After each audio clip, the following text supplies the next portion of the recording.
अस्सलाम वालेकुम। आज मैं ये छोटा सा काम एक छत पे पौधों को रीपॉटिंग कर रहा हूँ। उसमें सबसे पहले तो मैंने ये पौधा है इसको मैंने रीपॉट किया। उसकी बड़ी वजह ये है कि ये गमला जो है ये मुझे चाहिए आलू लगाने के लिए, बड़ा वाला, तो इसलिए मैंने इसे खाली कर लिया। इसी तरह एक और गमला है उसको भी खाली करूँगा ताकि इसमें मैं अब आलू लगा सकूँ। काफ़ी लेट हूँ लेकिन बहुत देर नहीं हुई, तो अब मैं चाहता हूँ कि आलू लगा दिए जाएँ। मीनवाइल मुझे नज़र से गुजरा कि ये हमने 2 पौधे ख़रीदे थे ये इस पॉट में, एक ही एज के, एक ही साइज़ के थे। लेकिन हुआ ये कि इसको मेरा ख़्याल है पानी की कमी रही, और ये जो पौधा था ये देखें ये कितना ज़बरदस्त है। ये पौधा जो है ये बेहतर जगह पे था, है ये इंडोर है, बाहर रहे, ख़राब हो गया। अब ये कलर अपना चेंज कर रहा है, इंडोर है, रेड कलर के पत्ते हो जाते हैं। तो सिर्फ पानी की कमी की वजह से उस पौधे की और इस पौधे की, दोनों की आप फ़र्क देख सकते हैं कि कितना डिफरेंस है। आज जब मैं इसको रिपॉट करने लगा तो मुझे ख्याल आया कि क्यों ना इसके डिफरेंट जो इसके अंदर पौधे हैं उनको अलग कर लिया जाए। तो 1 2 3 4 और ये छोटा 5, ये 6 और ये 7वां, ये मैंने लगा दिया। और 8वां वो जो बड़े गमले में, ये 8 के 8 पौधे इसी मदर प्लांट, ये मदर प्लांट आपको नज़र आ रहा है, इसके नीचे से बने। और इसका फ़ायदा ये है कि इसको कहीं से भी काट के लगा देंगे, अगर इसको भी तोड़ के लगा देंगे तो ये अलग से पौधे बन जाएंगे। जड़ें इसे लगा देंगे तो इसके साथ से नीचे से जड़ें निकलना शुरू हो जाएंगी। तो ये बड़ा खूबसूरत प्लांट है। नाम अभी मुझे याद नहीं है, इतने नाम अब याद ही नहीं रहते। तो इससे करने के बाद मुझे अब अंदाज़ा हो रहा है कि मैंने सोचा क्यों ना मैं इसे आपको भी शेयर करूं कि ये पौधा ऐसा है कि इसको बड़ी आसानी से हम मल्टीप्लाई कर सकते हैं। इसे मैं अब छोटे गमलों में लगा दूंगा जो छोटे पौधे निकल रहे हैं, और इसे भी मैं कोशिश करूंगा कि इसको भी निकाल के शिफ्ट कर दूं ताकि ये थोड़ा सा इसके जितने पौधे बन सकते हैं बने। लेकिन अब इतनी ज़्यादा परेशानी नहीं है, 2 पौधे लाए थे और परेशानी थी कि एक ख़राब हो रहा है, एक चल रहा है, लेकिन अब एक से ही 8 बन गए हैं। इससे भी 2-3 पौधे जो नीचे से फ्रेश निकल रहे हैं ये हमारे काम आ सकते हैं। तो ये है, एक वो पौधा कर लिया, तो इंशाल्लाह इसको मुकम्मल करते हैं।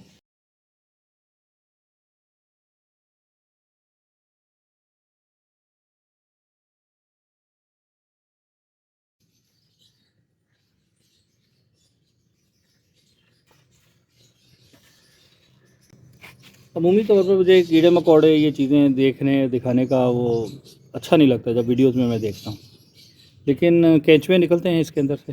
और आज ये जब गमला, जब मैं इसकी मिट्टी हटा रहा था तो ये एक निकला, ये आपको नज़र आ रहा है, ये सांप का बच्चा है, संपोलिया जिसे कहते हैं।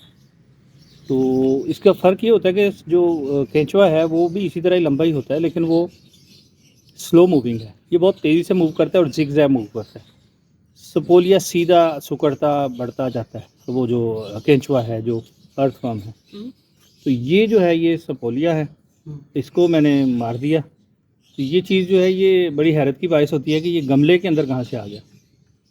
गमला यहाँ छत पे रखा था, फिर मैंने मिट्टी को थारोली चेक किया, इसमें कोई और ऐसी चीज़ नहीं है, कोई साइन नहीं है कि इसमें मज़ीद हो। तो ये एक कहाँ से आ गया, तो इसका ज़रा जवाब तलाश करें, फिर बाकी इस पर डिस्कस करते हैं।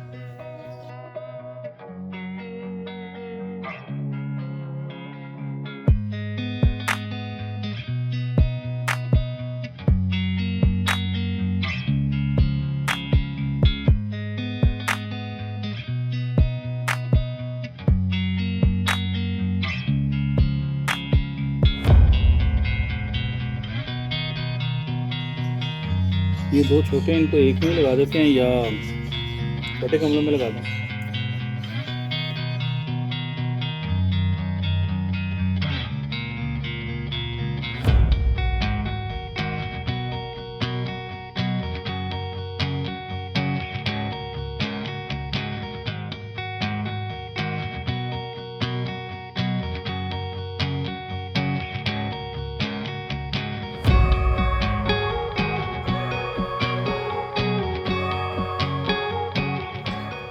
बस ये एक जुगाड़ ही समझ लें।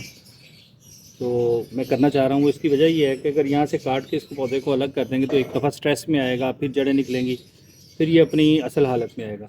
लेकिन अभी इसकी जड़ें ठीक हैं, यहाँ से इसको एनर्जी मिलेगी इस पौधे से भी, और मीनवाइल ये यहाँ पर अपनी जड़ें बनाना शुरू कर देगा जहाँ तक मिट्टी होगी। तो फिर हम इसको फ्यूचर में अलग कर लेंगे, और अभी इसे हम सिर्फ एज अ नर्सरी कहीं साइड पे रख देंगे।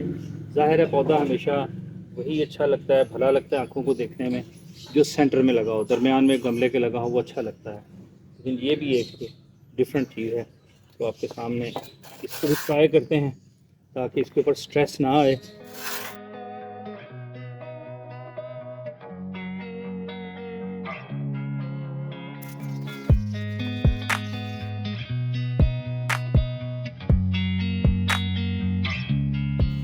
ये हल्दी है, और अभी तो इसको हार्वेस्ट करने का टाइम नहीं है, लेकिन मुझे ये चूँकि ग्रो बैग चाहिए तो इसलिए मैं सोच रहा हूँ कि इसे निकाल दूँ। उसकी वजह ये भी है कि हमारे पास चूँकि गांव में फार्म पे काफ़ी हल्दी मौजूद है, यहाँ पर हम इसे अभी निकाल के इस्तेमाल भी कर सकते हैं।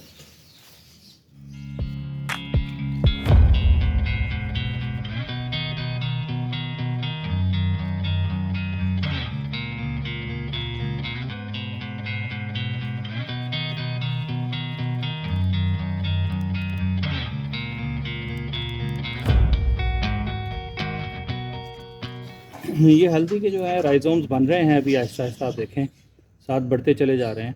और इसका असल टाइम तो अब आया है कि अब मौसम ऐसा आ गया है, इससे पहले पौधा स्टेबल हुआ है, अब ये इसको बढ़ेगा, नए राइजोम्स बनेंगे। उसके बाद जब ये डोरमेंसी भी जाएगा नवंबर दिसंबर में 2 माह में, फिर सारी एनर्जी अपनी इनमें जब स्टोर करेगा तो इसके राइजोम का साइज़ बढ़ जाएगा।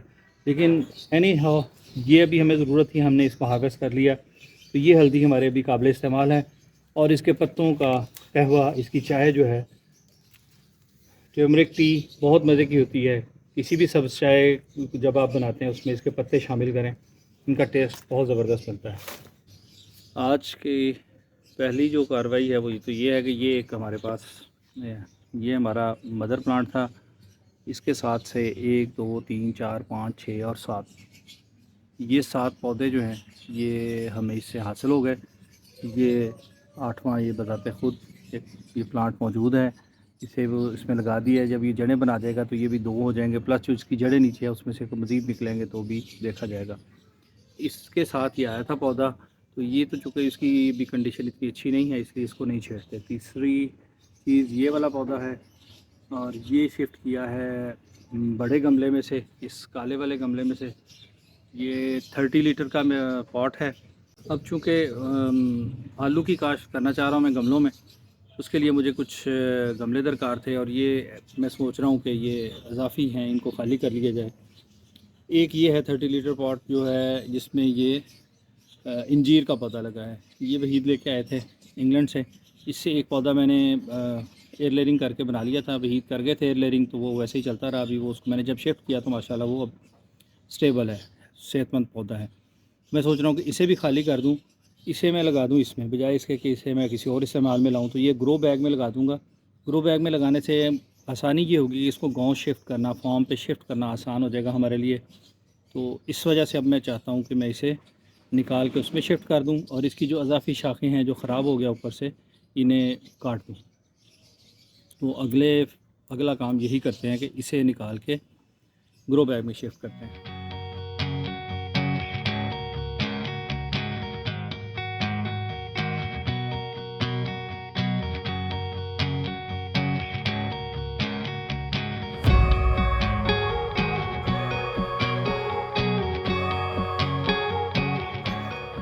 जब काम कर रहे हो तो नए नए आइडियाज़ तो फिर आते हैं। तो ये भी एक मुझे आइडिया जहन में आया कि ये जो ग्रो बैग है, इसका जो पानी का मसला मैंने आपसे शेयर किया था कि पानी इसकी साइड से निकलता है, और आपने ये भी देखा कैसे काई जम गई है और इसका डी शेप हो गया। तो हम इसके अंदर क्यों ना कोई सॉलिड चीज़ लगा दी जाए।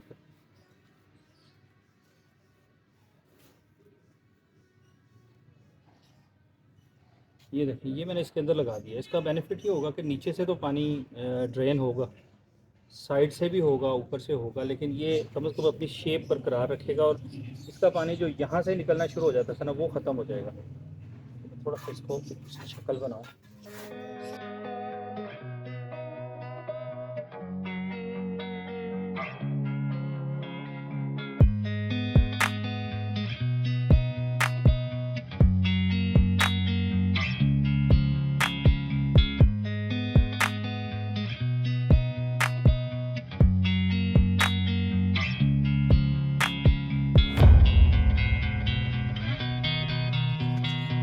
बहुत ही मुझे तो बहुत अच्छा लगा कि ये काम।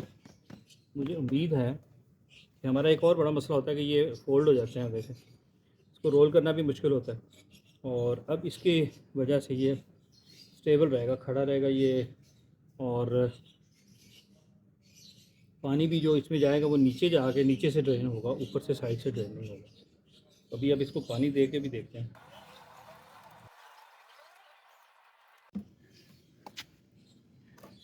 ये सीट में यहाँ पर सुराख था, बल्कि जोड़ है यहाँ पे, जो दो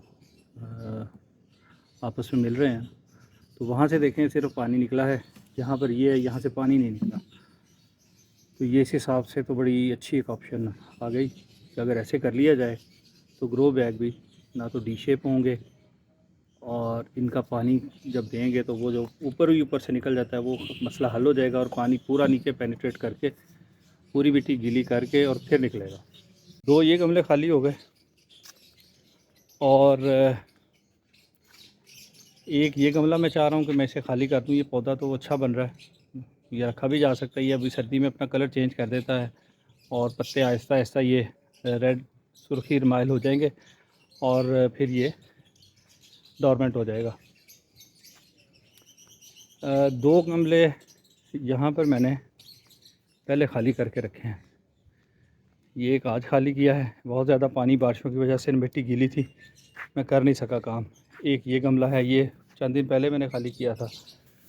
इन्हें भी धूप में रख देते ताकि साफ़ कर सकें। तो ये गमले 4 तो हमारे लिए हो गए तैयार, 5वां वो मैं शायद छोड़ दूँ। ये बर्ड्स के लिए सूखने डाला हुआ है भाईजान ने। तो सारे काम साथ साथ चल रहे होते हैं, गार्डनिंग भी हो रही है और बर्ड्स भी। तो आज थोड़ा सा आपको बर्ड्स का नज़ारा भी करवाते हैं।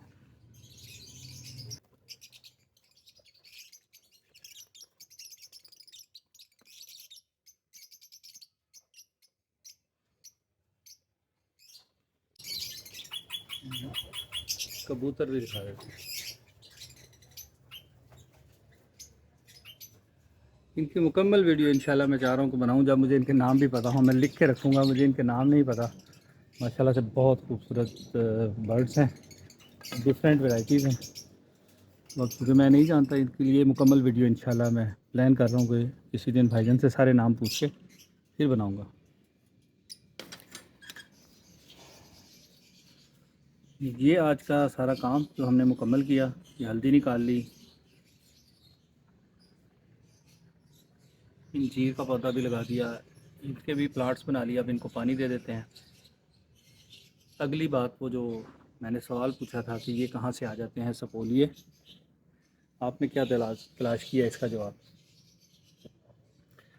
असल में होता ये है कि पहले ज़मानों में भी कच्ची छतें होती थी और बरामदे खुले, उसमें ये होता था कि घरों से अक्सर घर की छत में से भी सांप निकल आते थे। वो समझ नहीं आती थी कि कहाँ से आते हैं। तो जब गौर किया तो पता चलता है कि ये चिड़ियाँ जो होती है, ये अपने घोंसले बनाती हैं, बच्चे दे जब निकलते हैं इनके, तो उनको फीड करती हैं, ये कीड़े खिलाती हैं। और सम टाइम ये होता है कि उनमें से कोई कीड़ा जो है वो ड्रॉप हो जाता है नीचे घोंसले में, गिर गया, वो काबू ना आया और उसने स्केप कर लिया। वो फिर वहीं पर उसकी परवान चढ़ जाता है, नशोनुमा हो जाती है। इसका फूड का क्या इंतज़ाम है ये अल्लाह ही बेहतर जानता है। लेकिन ये फिर वो छतों में जहाँ पर हैं ये सांप और या दूसरे कीड़े मकोड़े जो ज़मीन पे रेंगने वाले हैं, ये छतों पे इसलिए आ जाते हैं कि वहाँ पर इन्हें ड्रॉप कर दिया किसी न किसी चिड़िया ने, किसी बर्ड ने। तो इसी तरह बड़े सांप का भी बाज़-औक़ात होता है कि कौवा या चील लेके जा रही है, अगर वो उसके हाथ से गिर गया कहीं किसी छत पे, तो हमें समझ नहीं आती कि यहाँ पर कैसे आ गया। तो ये वो छोटे छोटे कीड़े होते हैं जो वो फीड करने के लिए लेके आते हैं। ये ओपन में चूँकि गमला रखा था, यहाँ कहीं गिरा होगा और वो उस गमले के अंदर मिट्टी में चला गया और वो काफ़ी आपने देखा बड़ा हो गया। तो बाकी इंशाल्लाह आपके साथ शेयर करते रहेंगे। सी यू नेक्स्ट टाइम। अल्लाह हाफिज़।